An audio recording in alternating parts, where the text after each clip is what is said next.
Hello friends, કેમ છો બધા? મજામાં ને? આજે હું એક નવી રેસીપી લઈને આવી છું. તમને જોઈને ખ્યાલ આવી જ ગયો હશે, જે છે કાઠિયાવાડી ખીચડી. અને આ વરસાદના મોસમમાં ગરમા ગરમ આવી કાઠિયાવાડી ખીચડી મળી જાય અને જોડે છાશ અને અનિયન હોય તો વરસાદની મજા જ કંઈક અલગ થઈ જાય છે ને? સાચી વાત. અને આ ઉપરથી ઘી નાખીને ખાઈએ તો કંઈ ખાવાની મજા જ અલગ છે. તો ચાલો આજે આપણે બનાવીએ કાઠિયાવાડી ખીચડી. અહીંયા મેં કાઠિયાવાડી ખીચડી બનાવવા માટે 2 વાટકી ચોખા લીધા છે. તમે કોઈ પણ ચોખા લઈ શકો છો. મેં અહીંયા બાસમતી ચોખા લીધા છે.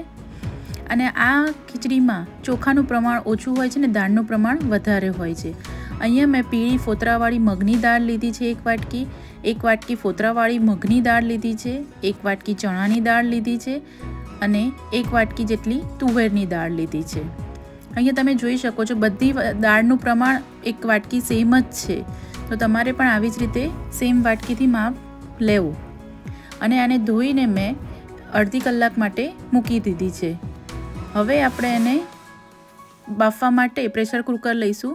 અને એ જે દાળ ચોખાનું માપ હતું, આ મારી મોટી વાટકી 1.5 વાટકી જેટલું હતું, એટલે એનું ડબલ ગણું હું પાણી એડ કરીશ. 1.5 વાટકી એટલે 3 વાટકી જેટલું હું પાણી એડ કરીશ.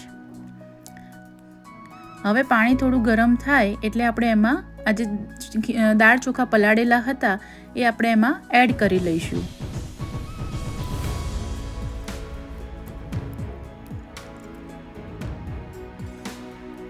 હવે કાઠિયાવાડી ખીચડી હોય અને કાઠિયાવાડીમાં ઘી ના હોય એ પોસિબલ જ નથી. એટલે આપણે 1 ચમચી આમાં ઘી એડ કરીશું. અહીંયા એક મીડિયમ સાઇઝમાં કટ કરેલું કેરેટ એડ કર્યું છે, એટલે કે ગાજર. 1 મીડિયમ સાઇઝનું બટાકું એડ કર્યું છે. અને આપણે આને મિક્સ કરી લઈશું. અને હવે છેલ્લે લાસ્ટમાં હું થોડા શિંગદાણા એડ કરીશ આમાં. જો તમને શિંગદાણા પસંદ ના હોય તો તમે એને સ્કીપ પણ કરી શકો છો. હવે આપણે આને બંધ કરીને 2 વિસલ વગાડી લઈશું. અહીંયા એક ખાણી દસ્તામાં મેં 6 થી 7 કળી લસણ લીધું છે. એમાં થોડુંક મીઠું નાખીને મેં વાટી લીધું છે.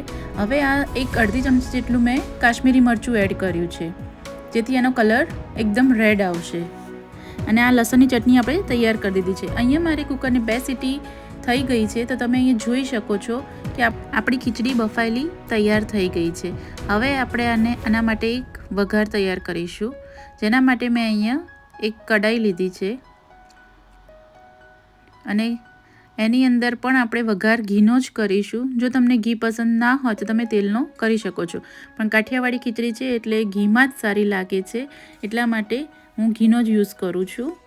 તો અહીંયા મેં 2 ટેબલ સ્પૂનનું ઘી લીધું છે. ઘી ગરમ થયું એટલે એમાં 1 થી વધારે થોડું જીરું એડ કર્યું છે, હળદર એડ કરી છે 1 ટેબલ સ્પૂન જેટલી. હવે આપણે આમાં ખડા મસાલા એડ કરીશું. 1 તમાજપત્ર,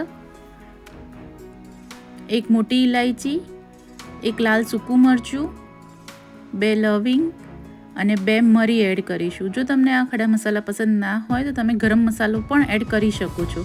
મેં ખડા મસાલા નાખ્યા છે એટલે હું ગરમ મસાલો એડ નથી કરી રહી. હવે આ બધાને 1 થી 2 સેકન્ડ માટે સાંતળી લઈશું. અને પછી આપણે જે લસણની પેસ્ટ તૈયાર કરી હતી એ આમાં એડ કરીશું. જો તમે લોકો લસણ ના ખાતા હોય તો આને સ્કીપ કરી શકો છો, પણ કાઠિયાવાડી ખીચડીમાં લસણનો ટેસ્ટ ના હોય તો એ મજા ન આવે. અહીંયા મેં એક ઝીણી ફાઇન ચોપ કરેલી અનિયન લીધેલી છે. હવે આપણે આ અનિયનને પ્રોપર સાંતવા દઈશું. અને એ પછી મેં એક ટોમેટો એડ કર્યો છે ઝીણો કટિંગ કરીને. હવે આપણે આમાં મસાલા એડ કરીશું. 1 table spoon red chilli powder, 2 table spoon જેટલું ધાણા જીરું પાવડર, અને આમાં મેં સોલ્ટ એડ કરી દીધું છે. તમે તમારા ટેસ્ટ અકોર્ડિંગ તમે એડ કરી શકો છો. હવે આ મસાલાને આપણે થોડી વાર થવા દઈશું. અને પછી એમાં અડધી પવાલી જેટલું આપણે પાણી એડ કરીશું. અને આ પાણીમાં એક બોઇલ આવે ત્યાં સુધી આપણે વેઇટ કરીશું. તો તમે અહીંયા જોઈ શકો છો આપણે પાણી જે એડ કર્યું તો એનો બોઇલ આવી ગયો છે. હવે આમાં આપણે જે ખીચડી બોઇલ કરેલી છે એ આમાં એડ કરી દઈશું. જો તમને મારી આ રેસીપી પસંદ આવી હોય તો લાઈક, શેર અને સબસ્ક્રાઈબ કરવાનું ભૂલતા નહીં. આ બધી ખીચડી આપણે આમાં એડ કરી દીધી છે અને હવે તમે એને પ્રોપર મિક્સ કરી લઈશું. તો તમે અહીં જોઈ શકો છો કે થોડું ખીચડીનું પ્રમાણ લૂઝ છે આમ પણ કાઠિયાવાડી ખીચડી થોડી ઢીલી જ વધારે સારી લાગે છે, કેમ કે છૂટી ખીચડી કાઠિયાવાડી ખાવાની મજા આવતી નથી. જો તમે એકવાર આ ખીચડી બનાવી જોજો, બહુ જ ટેસ્ટી લાગે છે. અને છેલ્લે લાસ્ટમાં મેં હાફ લેમન સ્ક્વીઝ કર્યું છે, જેનાથી ટેસ્ટ બહુ જ સરસ આવે છે. તો આપણી આ કાઠિયાવાડી ખીચડી તૈયાર છે. તમે પણ બનાવીને ટ્રાય કરજો. જો તમને બીજી કોઈ આવી રેસીપી જોઈતી હોય તો મને કમેન્ટમાં જરૂરથી જણાવજો. જો તમને મારી મમ્માનો વિડીયો ગમ્યો હોય તો લાઈક, શેર અને સબસ્ક્રાઈબ કરજો. Thank you.